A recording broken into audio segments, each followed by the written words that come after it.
Hi there everyone and welcome along to the Irish Thoroughbred Marketing Weekly Roundup here on Irish Horse TV. In this week's segment we're going to take a look back on some significant Irish wins from a breeding perspective in Cranji that was racing in Singapore at the weekend, and we're going to take a look at some of the upcoming sales here in Ireland. Now to discuss all of that is Daithi Harvey, and he's from Irish Thoroughbred Marketing. Hi Daithi. John, how are you? Good, thanks. Thanks for joining me first of all. Let's start with those Irish wins, Irish bred wins in Singapore, Daithi. Some significant wins. It was amazing. Two Group 1 races yesterday at Cranji racecourses in Singapore, and both were won by Irish bred horses. Two horses that have been running in Hong Kong this year as well, so they were able to transfer their ability from there to Singapore. The feature race, it was the Singapore Airlines International Cup, was won by Military Attack, an Irish bred son of Oratorio who was bred by Percy Bannahan in Moortown House Stud. And this horse has taken his form to a new level. Like this year, he was formerly trained in the UK by John Hills, having been bought in the Orby sale in Goffs. And he was a progressive handicapper in the UK as a 3-year-old, won a couple of good handicaps in Ascot. But since earlier this year, he's been a revelation in Hong Kong. It was his third Group 1 win on Sunday. He had won 2 already at Sha Tin this year, so he looks to be a horse that's improving at a rate of knots and who could be competitive in Group 1s around the world. And then previous to that, the Irish bred Lucky 9 had, I think, won his 5th Group 1 in the sprint race there, and he's just been a total stalwart over there in Hong Kong since he's been shipped over there a couple of years ago. He ran 3 times in Ireland. He was trained by Andy Oliver as a juvenile, and he won a maiden in Naas by 5 lengths before being snapped up for Hong Kong. And as I said, he's been a brilliant flag bearer for Irish racing and breeding over there. He was he was bought for only 9,000 as a yearling in Tats Ireland, so super success story.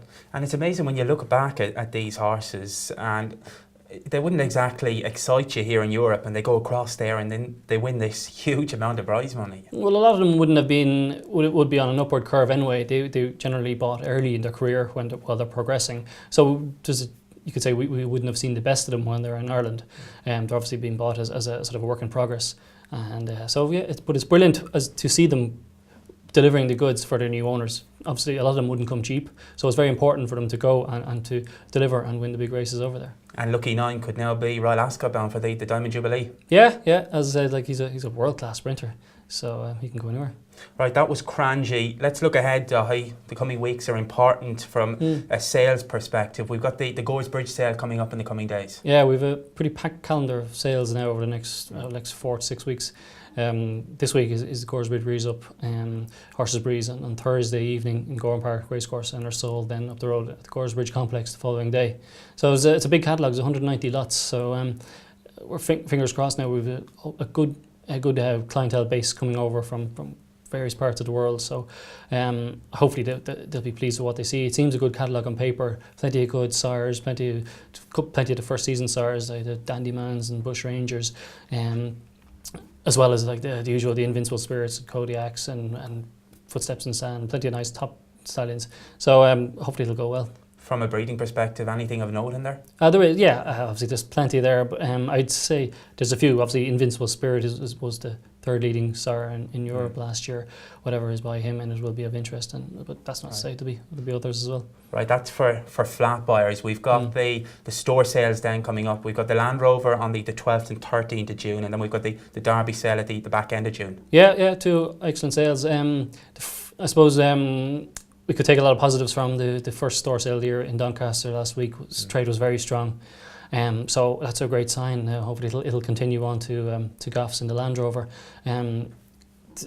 Both sales, they have an excellent record of churning out these festival winners, basically. Horses like Champagne Fever and the new one were from the Derby sale, and at Fisher's Cross and Alderwood. Both Cheltenham winners this year came from the Land Rover sale, so the record is second to none. And I think that's where the value lies at the moment. And for anyone, say, with a middle-of-the-road budget, 3 or 4 working men that want to go to these sales, it's possible to pick up a half-decent horse there. Extremely possible. As the horses I mentioned, Champagne Fever was 17,000. The new one was 25,000. Alderwood is 20, and Fisher's Cross is 20 as well.